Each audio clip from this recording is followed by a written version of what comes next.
Pessoal da torcida tricolor, o São Paulo foi ao Morumbi enfrentar o Atlético Goianiense precisando vencer. Precisava vencer, precisa vencer. Precisa vencer tudo que puder daqui para o final. Só tem o brasileiro agora na parada. Esse é o vídeo de jogo. Por quê? Porque o São Paulo venceu. Venceu o Atlético Goianiense por 2-1, um placar muito elástico, de um gol apenas de diferença ali. Então imagina como foi. Tivemos estreia de Caleri, tivemos Gabriel Neves jogando ali no Morumbi, sem torcida, porque a gente está no meio de uma pandemia. Tivemos muitas ali alterações necessárias e temos uma perda para o jogo contra o Atlético Mineiro, que é o Léo. O Léo tomou o terceiro cartão amarelo nessa partida. Para muita gente que acha, não é uma perda importante, é uma perda importantíssima, é terrível, é dantesco, é muito chato perder o Léo num jogo desses, mas enfim, o Gabriel vai falar de tudo isso. O São Paulo conseguiu, com um gol de Rigoni, do argentino Rigoni, não foi o Caleri, foi o Rigoni, e outro do Luciano, construir ali uma vantagem, mas viu ela ser diminuída pelo Atlético Goianiense depois num bate-cabeça ali da defesa, num cruzamento que veio do lado esquerdo, o Volpe tentou sair ali, mas não tinha muito o que fazer, mas o São Paulo já tinha tomado alguns sustos antes desse gol, na verdade, quando o jogo estava 1-0 ainda, teve um gol bem anulado, o Atlético Goianiense teve aí uma outra bola rebatida do Volpe, depois disso São Paulo acabou dominando mais a partida. É bem verdade que São Paulo também teve muitas oportunidades, então eu vou perguntar, Gabriel, o que você viu do jogo, o que você gostou, o que você não gostou, o que São Paulo tinha que fazer mais, o que faltou para o São Paulo fazer mais, e o que o São Paulo corrigiu das últimas partidas do São Paulo que não foram boas, a gente sabe aí até do contexto dos jogos, principalmente aí contra o Fortaleza, o São Paulo que vinha numa ressacada, né, depois de uma eliminação traumática na Copa do Brasil. Assim, em relação de corrigir em relação especificamente ao último jogo, principalmente a escalação, né? Hoje foi uma boa escalação, a gente fala dela daqui a pouco, mas assim como no jogo contra o Sport, quando o São Paulo joga após a eliminação contra o Palmeiras, o jogo de hoje ele tinha uma carga muito grande. O São Paulo precisava se recuperar, o São Paulo já tinha entrado em campo em 16º lugar, o São Paulo tem 19 jogos, né? 19 jogos para correr atrás de um turno inteiro em que ficou muito mal, em que praticamente jogou fora esse turno, uma pontuação 3 pontos acima de 2017, e aí somaram, né, essas duas responsabilidades, essas duas pressões que o São Paulo tinha, especialmente pela sequência de agora. A gente falou no pré-jogo, o São Paulo tinha Atlético Goianiense e agora vai ter América Mineiro em casa, numa rodada atrasada, em que poucos times vão jogar, muitos já jogaram essa rodada, então o São Paulo tem essa vantagem. Aí vai ter o Atlético Mineiro em casa, por mais que seja entre os jogos da Libertadores, é um jogo muito complicado, é um jogo que a expectativa ela é baixa em termos de pontuação, mas depois você pega a Chapecoense fora. Então, assim, para esses 12 pontos, o São Paulo ele tinha que visar, assim, no mínimo, chutando muito baixo, para já lamentar 7 pontos. Tem que visar no mínimo 9, né? E aí ir para o jogo contra o Atlético Mineiro, disputar. Mas as outras partidas era essencial que o São Paulo partisse dessa recuperação. O primeiro jogo foi hoje. Desses 3 jogos em que, em teoria, o time tem uma responsabilidade maior, hoje era o jogo mais difícil. O Atlético Goianiense é um time que tem competido muito bem no Campeonato Brasileiro, é um time que tem perdido pouco, tem empatado muito, mas é um time que tem conseguido... Desde junho, é isso? Desde junho, não perdia 28 de julho, a jogo de ida contra o Atlético Paranaense na Copa do Brasil, mas é um time que tem muita facilidade para se defender, é um time que tem muita facilidade para construir em contra-ataque, é um time que tem uma bola parada relativamente forte, pontas com velocidade, com potência de jogo, de ir para a linha de fundo, fazer o cruzamento, jogadores que chegam na área, um centroavante de referência quase sempre, e hoje vinha desfalcado do seu camisa 10 e do seu camisa 9, era a oportunidade do São Paulo. Mas pensando na escalação e do São Paulo, e as nossas correções, hoje um time infinitamente mais dinâmico, muito mais infinitamente, né? Assim, mesmo com a linha de 4 sem o Miranda atrás, né, é um time que lembrou o jogo contra o Palmeiras nesse Campeonato Brasileiro, quando o São Paulo apostou em diversos mecanismos, movimentos, estruturas diversas vezes do time do melhor momento do ano passado. Um 4-4-2, jogadores abertos que não têm velocidade, mas que com a bola constroem por dentro, e aí as amplitudes, quem consegue fazer esse papel são os laterais, são os jogadores de lado que dão essa amplitude pelas laterais, Nestor constrói por dentro, Gabriel Sara sai por dentro com mais movimentação, Nestor com mais técnica, Lisiero com um pouquinho mais de liberdade para fazer essa segunda fase de construção, Luan dá cobertura para os laterais que sobem, faz a primeira etapa na construção de jogo, fica ali entre os zagueiros, Lisiero fica um pouco à frente dele, São Paulo coloca os dois laterais e os dois meias por dentro, e aí a dupla de ataque, em vez de Brenner, a gente tinha uma movimentação maior do Rigoni, e o Luciano conseguindo fazer bem essa ligação entre o meio de campo, o ataque, se movimenta, ora está no lado direito, cai para dentro, ora abre espaço para alguém se movimentar, para alguém se infiltrar, ora vem construir o jogo um pouco mais de trás, então assim, foram diversas coisas que a gente via no melhor time do ano passado, inclusive um time com mais aproximação, o time com um toque de bola um pouco mais rápido, de novo, no melhor momento do ano passado, não no pior. E o São Paulo conseguiu. Você está vendo esse Luciano de volta? Ou como voltando? Você está vendo esse Luciano voltando? Porque o Luciano possível, e aí a dor de cabeça para o Crespo.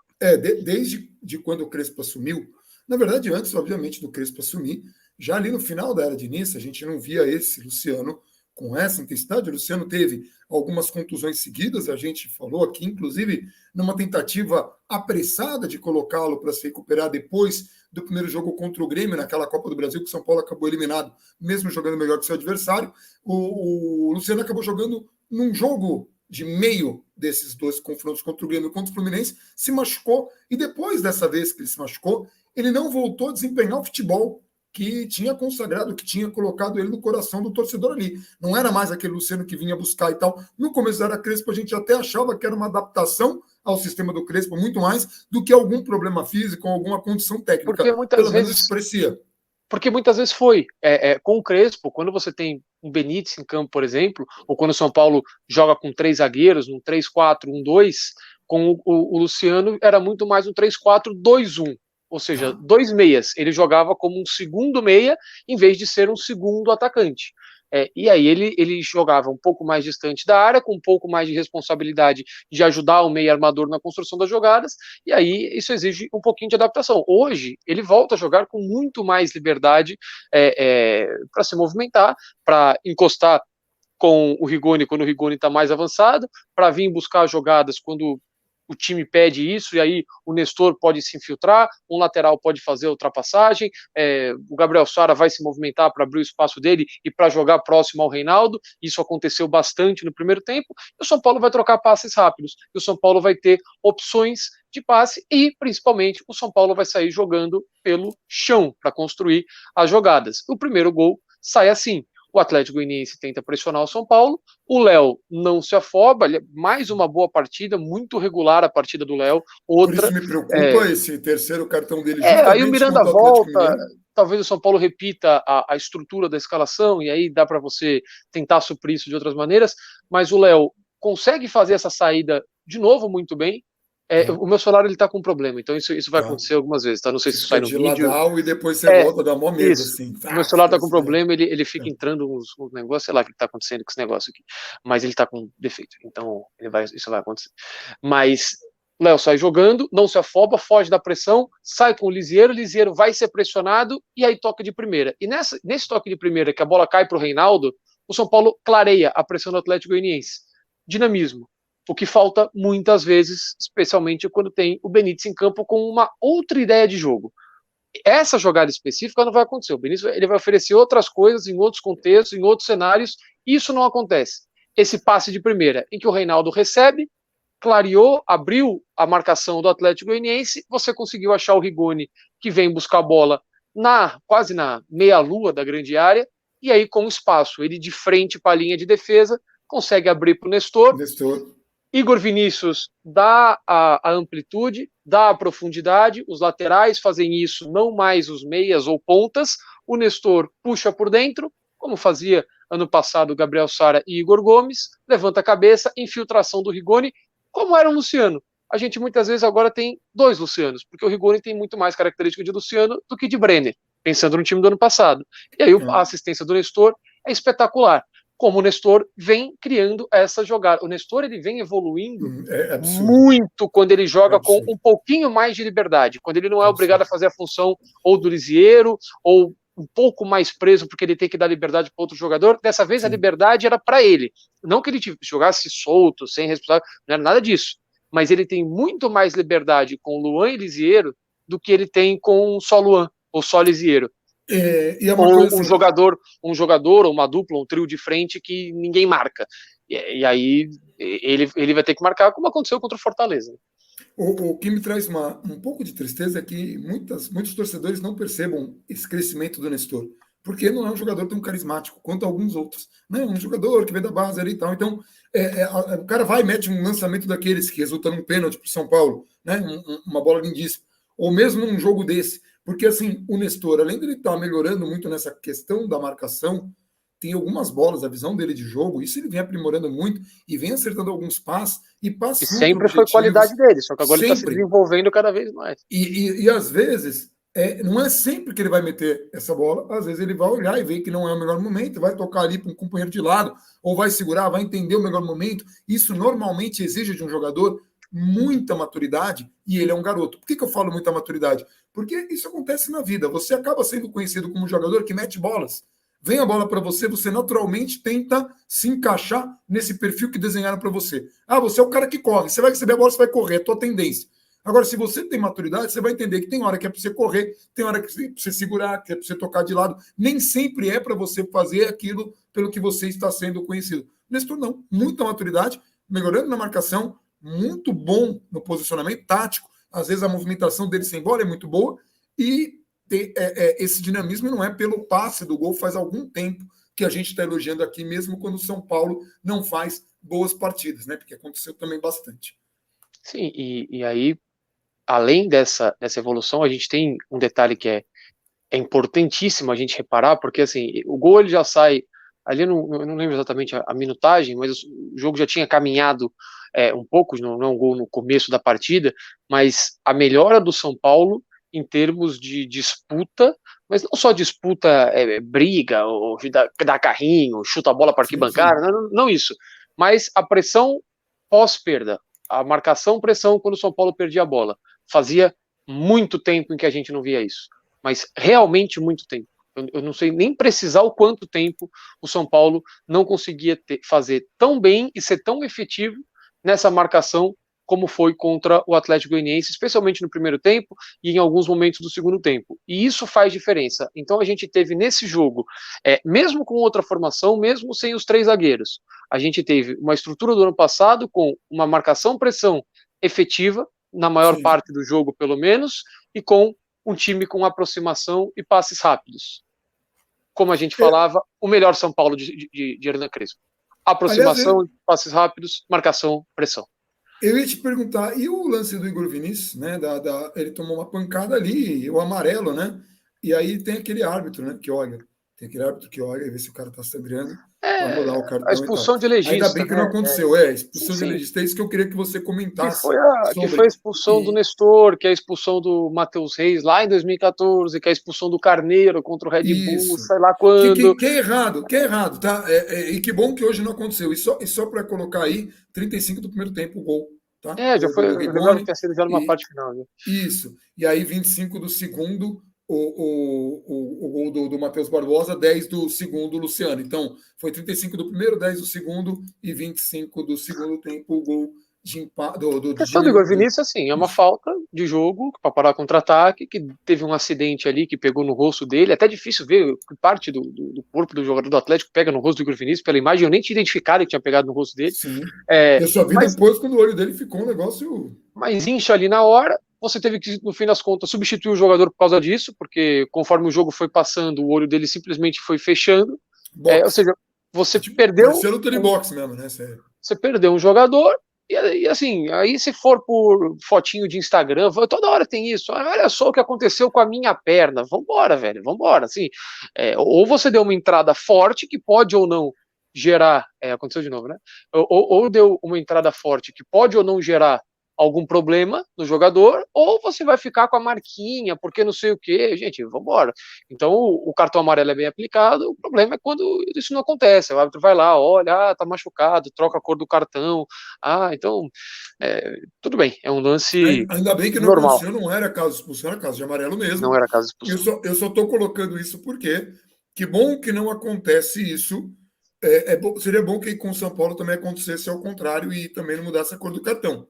Mas já é uma evolução, ó, não mudou a cor do Sim. cartão.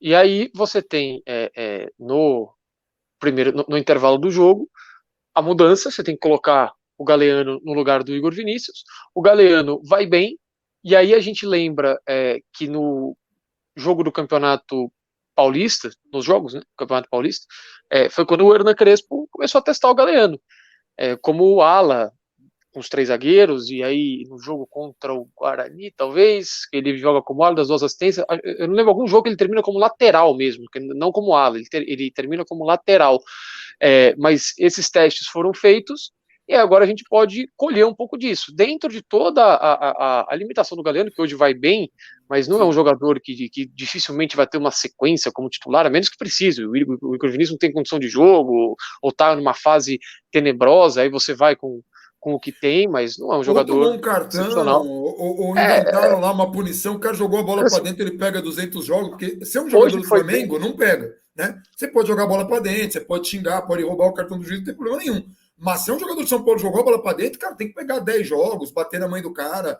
E hoje vai bem porque houve uma marcação pelo lado esquerdo, como a gente citou na escalação inicial no pré-jogo, o quanto o Atlético Goianiense coloca uma escalação um pouco mais conservadora, com 2 laterais, não que o Natanael, nossa, que novidade que ele joga avançado, não é uma novidade, mas você tem o Janderson e você tem o Natanael, um é muito mais ofensivo do que o outro é lateral de origem, no segundo tempo isso muda, que é quando entra o Galeano tem mais espaço para jogar, o São Paulo vinha trabalhando as jogadas com as profundidades com os laterais, o Reinaldo hoje foi o oposto, ele foi muito mal, não foi um bom jogo do Reinaldo, não foi nada assim, não, horroroso, eu vi muita gente tratando o jogo do Reinaldo como horroroso, foi horroroso, foi muito ruim, foi ruim, horroroso eu acho que entra numa outra categoria ali, e você teve um Galeano muito bem, e nos 2 gols do São Paulo, você tem os autores dos gols iniciando a jogada na fase final dela e concluindo, o que era muito comum também a gente ver no ano passado. Só que a gente via muito mais isso com o Luciano. Dessa vez a gente tem o Rigoni para ver também. Dessa vez o Luciano concluiu o gol. Começa a jogada, recebe a bola ali aberto, conduz, leitura de jogo excelente, ultrapassagem do Galeano, como a gente viu também o Juan Fran fazer algumas vezes, o Galeano leva ela ao máximo, levanta a cabeça, faz um passe que acaba sendo um pouco mais forte, o Nestor tenta dar uma letra, que não vira gol, mas vira assistência para o Luciano, que começou a jogada lá atrás e continuou acompanhando a jogada até o fim para empurrar a bola para dentro. O velho Luciano. O velho Luciano fazendo jogada de Luciano. Então, assim, o São Paulo teve bons Hoje o momentos Luciano sobre foi muito Luciano, né? O Luciano foi muito Luciano. muito Luciano, né? Então, assim, daqui a pouco a gente fala do gol do Atlético Goianiense, mas para deixar registrado, o jogo de hoje, além do resultado, além de tomar o gol, e aí tem aquela parte que entra toda a pressão que a gente falou no começo do vídeo, tem que ganhar, meu Deus, a pressão, não sei o quê, o time tá lá embaixo, foi eliminado, pipipapá. Além disso, a gente teve ótimas coisas a observar hoje. A gente teve o Galeano, que eu espero que pelo menos melhor, esteja mais útil, como vinha sendo mais útil no Campeonato Paulista, contra adversários menos poderosos, mas que seja um jogador para ajudar, pelo menos. Você tem a dupla Luan e Lisiero, Luan muito bem, Lisiero muito bem, isso falando só defensivamente, tá?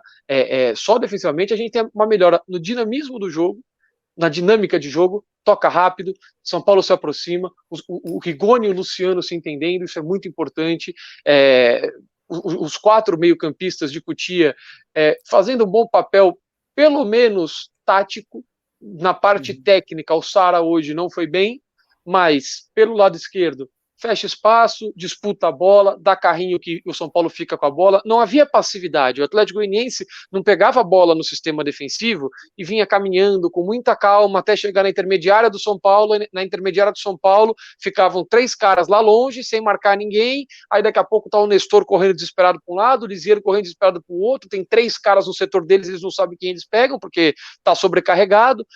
Igor Vinícius e Reinaldo não são exímios marcadores, e aí fica aquela correria, aquela sobrecarga enorme. Então isso Que não a gente acontece. viu em outros jogos. Fortaleza, por exemplo. E aí não acontece porque a marcação ou começa na marcação pressão lá em cima, ou você começa a incomodar o lateral adversário no campo de defesa dele. Muitas vezes o São Paulo recuperava a bola, que não era com desarme. Pressionava, o cara não tinha o que fazer, bico para o alto, bola do São Paulo.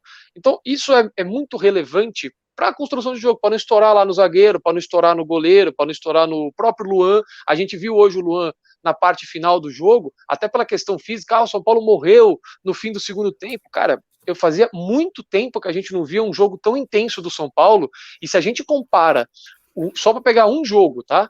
O gol do Fortaleza no Morumbi, pelo Campeonato Brasileiro, o gol do Fortaleza, de falta, a origem da falta, que é o Luan saindo correndo atrás, não consegue chegar no marcador, o cara sai 3 dias lá, chega 3 dias na bola na frente dele, o Luan para na frente do cara morto, o cara dá um tapa pro lado, o Luan derruba o cara porque não consegue dar um combate limpo, falta, bate a falta, gol do Fortaleza. E hoje ele inteiro na parte final do jogo, e o São Paulo marcando pressão, e o São Paulo incomodando o Atlético nas laterais o tempo todo, o São Paulo se retraindo só quando entra o Bruno Alves e Calleri ali para 10, 15 minutos finais, muito mais por uma circunstância de jogo, e a gente já fala delas, do que um time que pega a bola, dá bico para frente. Hoje o São Paulo criou oportunidades de contra-ataque com a bola no chão, criou momentos em que botava a bola no chão, trocava passe, tirava o time de trás, o Atlético Goianiense era obrigado a voltar, aí trocava passe Gabriel Neves, trocava passe Rigoni, trocava passe Calleri,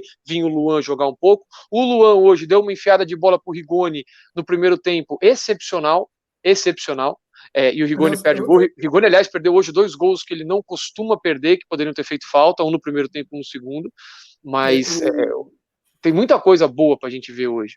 Na TV aberta, o Luan foi eleito o melhor jogador do campo ali, pelo voto, obviamente. Os jogadores, quando você joga para a torcida, sempre a galera faz mais chacota do que vota mesmo. Você concorda? Enquanto isso, o jogo tá rolando. Enquanto os caras estão votando lá, o jogo tá rolando. Depois você não entende o que acontece no jogo. Mas tá bom. Mas o melhor em campo foi o Nestor. Pelo menos para mim. Deu 2 assistências. Para a gente aqui no canal, não que seja tá fazendo análise do. Não que seja desmerecido o Luan, tá? Porque não, é impossível o Luan ter sido melhor em campo. Não. O Luan foi muito bem, mas para mim foi o Nestor. Além das 2 assistências, cresceu muito, melhora na marcação, consegue botar a bola no chão para. Muitas vezes foi o que você explicou. Tem horas que você não vai dar o lançamento pro Rigoni fazer o gol. Tem horas que você vai prender um pouco a bola. Isso acontece também com o Lisieiro, você gira o jogo rápido, o próprio gol. A bola não cai no pé do Nestor do céu. Não tem bola no campo, tá todo mundo parado olhando para cima, daqui a pouco, plim, caiu a bola no pé do Nestor, o Nestor pega e cruza pro Rigoni. A bola tem que chegar lá de alguma maneira. E se você demora, e se você não é rápido, e se você demora para fazer a bola chegar do outro lado, aquela bola não chega no Nestor jamais. E o São Paulo teve méritos para fazer essa bola chegar rápido lá. E não foi só nesse lance, foram em outros lances também.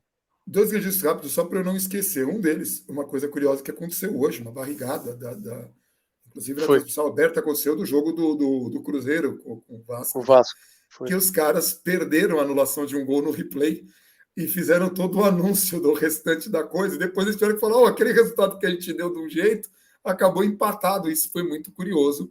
Acontece, mas em tempos de VAR é muito bom aí, uma lição para todo mundo aprender, porque você não pode dar uma barrigada dessa. O cara estava mostrando o replay, o gol foi anulado, ninguém viu o gol anulado, e daí seguiu o jogo com aquele gol. E o segundo registro é um registro muito triste, que é a morte do Luiz Gustavo. Recebeu as homenagens devidas, São Paulino fanático, em várias oportunidades, em vários trabalhos dele apareceu isso, esse amor dele pelo São Paulo, era uma coisa conhecida, notória. O sobrinho dele, que também trabalha na televisão, também compartilha dessa. E é um cara assim que, por muitas gerações, esse São Paulino fez a alegria de muita gente. Eu, de pequeno, lembro ele de Mário Fofoca, para vocês terem ideia do que eu sou velho. Então, talvez aí a mãe ou o avô de alguém aí que está assistindo a gente talvez lembre do Mário Fofoca, mas foi mais conhecido pelo Vavá do Sai de Baixo. Mas, para mim, o Mário Fofoca foi um dos personagens impagáveis da televisão, era uma novela, era um detetive que era engraçadíssimo, tinha momentos assim, me marcou muito na infância, ele usava um terno de xadrez, assim, Mário Fofoca, cara, e Eu aí Luiz lembro ele Gustavo como Filho, Vavá e como Borghetti, aquele Romeu e Borghetti, Julieta lá que ele não, e fez eu no lembrei, eu Palmeirense. lembro dele como, cara, teve uma novela que tinha o Jacques Leclerc, que era o Reginaldo Faria, e ele eram dois estilistas que ficavam competindo para ver quem que era o maior estilista, e tinha uma parada dele fazer roupinha para boneca, a galera, cara, era muito legal. Também foi um papel famoso dele, que ele cria ali um personagem para combater. Mas enfim, vamos seguir Mas, a nossa mas assim, homenagem aqui a esse São Paulino também. com o 2-0 no placar, o São Paulo acabou tendo uma falta de concentração ali no lateral, que gera o gol do Atlético Goianiense. E aí precisa de uma imagem um pouco mais aberta, porque aparentemente ou alguém, ou alguém, mas alguém marcou a bola. E se alguém marcou a bola, apareceu um cara sozinho lá do outro lado para fazer o gol. Não me parece que tenham sido não parece ter sido nem Luan, nem Reinaldo, nem Arboleda. Esses três aparentemente tinham um jogador ali. Você tinha Léo na sobra, você tinha Sara por dentro, e aí tinha que ver se ele estava ou com o jogador chegando por ali, porque quem faz o gol é um volante, ou se ele estava com o jogador da sobra da meia-lua, e aí você tem o jogador que fez o gol entrando sozinho, que não era para entrar sozinho. Então, aí precisaria de uma imagem um pouco diferente da que a gente tem agora para identificar o que aconteceu no gol. O fato o ruim, é o ruim. É a coisa de assistir na televisão, né? é, e aí, Você vai perder infelizmente, alguma não dá coisa. para ver. A diretoria do São Paulo deve ter outras imagens, vai saber identificar e corrigir isso, mas parece muito mais um lance de falta de atenção, uma bobeira, uma bola parada no lateral, em que o jogador recebe na área, gira, ele não tem muito o que fazer ali a não ser bater para dentro da área, e você tem uma desatenção ali no segundo pau, o gol que o próprio São Paulo já fez algumas vezes, não exatamente desse jeito, mas com cruzamento em que os jogadores puxam a marcação no primeiro pau, essa bola vai lá no segundo, vem um lateral, um meio-campista, quem quer que seja. Hoje o Nestor perde uma boa oportunidade assim, um passe do Luciano, que a bola chega para ele lá atrás na marcação, ele tenta o drible, acaba perdendo o controle da bola um pouco, mas esse gol acaba devolvendo o Atlético Goianiense por jogo, e aí entra o momento das alterações do Crespo, né? O Gabriel Neves entra na saída do Nestor, eu acho que o Nestor sai por aconteceu. Acho que o Nestor sai por cansaço. Não acho que ele tenha saído porque. Cansaço assim, não é? Tá extasiado, mas para dar uma renovada no meio de campo, coloca o Gabriel Neves, que tem características, pode fazer o passe que o Nestor tem uma boa saída de bola, pode segurar um pouco mais a bola, como a gente citou, o São Paulo tendo o controle do passe em algum momento, aí você tira um pouco do adversário, tira um pouco da pressão, mas depois, quando vai entrar o Caleri, e aí vai sair o Luciano, ele coloca o Bruno Alves também. E aí você já logo olha e fala, volta para os três zagueiros então. São Paulo vai voltar com três zagueiros, aquela questão toda e tudo mais. E o São Paulo não volta com três zagueiros nem quando entra o Bruno Alves. O São Paulo fica num 4-1-4-1. Muda a formação, mas não muda a linha de trás. O Bruno Alves entra como lateral. Lateral mesmo, lateral o tempo todo.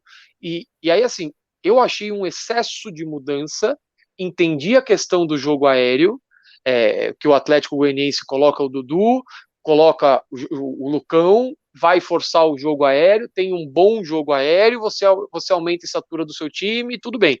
Você não pode tomar um empate nem que a vaca tussa. Tem que ver Exato. também o Então, assim, contexto. se fosse outro treinador colocando, hoje tinha gente aqui na Paulista com tochas e tudo mais, mas tudo bem. Mas entende, só que aí ele mexe para colocar o Bruno de zagueiro, o Bruno de lateral, joga o Galeano da lateral direita para a segunda linha pela esquerda, recua o Rigoni de homem mais avançado para a ponta direita aqui, para dobrar com o Bruno Alves, e o Caleri, naturalmente, fica como homem mais avançado. Aí você fica com Bruno Alves lateral, Arboleda e Léo, aliás, os dois hoje muito bem, tá? Ambos muito bem, Arboleda principalmente no jogo aéreo, e naqueles botes para matar a jogada, e a jogada volta para lateral, no gol, inclusive. A ideia é correta, joga a bola para lateral, se reorganiza, mas não vai me tomar o gol de lateral depois, que é complicado. Reinaldo continua como lateral pela esquerda, Luan Tá. fazendo essa marcação para não deixar o Atlético circular por ali, principalmente cruzamento, sobra de bola, essa questão.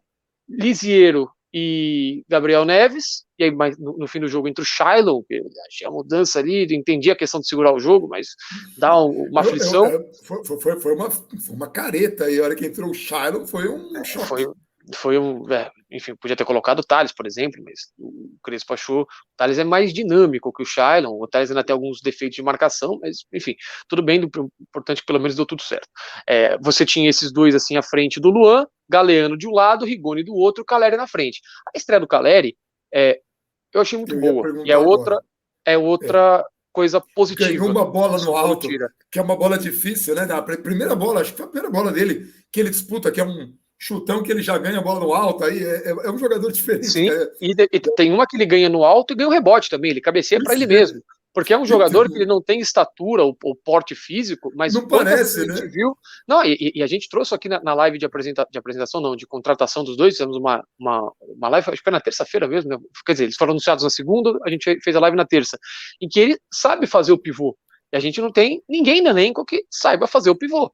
E aí, muitas vezes, você tem uma bola esticada, que não é um chutão para o alto qualquer, mas tem uma bola esticada em que ele segura o zagueiro, serve, o time sai de trás, ele se movimentou até relativamente bem. Tem hora que ocupou o mesmo espaço ali que o companheiro, mas aí é entrosamento normal, isso aí eles vão se acertar ao longo do tempo, mas assim, boa estreia, consciente, saiu da área, tocou, entendeu o momento do jogo, não teve aquele desespero, quero entrar para fazer o meu gol, aquela individualidade boba, ele entendeu que era o momento, às vezes, de segurar a bola, de cair um pouco para o lado, de abrir espaço, de rodar o jogo, de tirar o time de trás, de tirar a pressão do adversário. Então foi uma boa estreia, é outra coisa boa para a gente observar das várias que tiveram, uma mudança de formação, assim como contra o Palmeiras no Brasileiro deu certo, a dupla de volantes, a dupla de zaga foi bem, o Galeano entrando bem na lateral, o meio de campo melhorando, o entrosamento de Rigoni e Luciano, a evolução do Nestor, então foram vários, além do resultado, evidentemente, então foram vários bons cenários que a gente pôde observar hoje.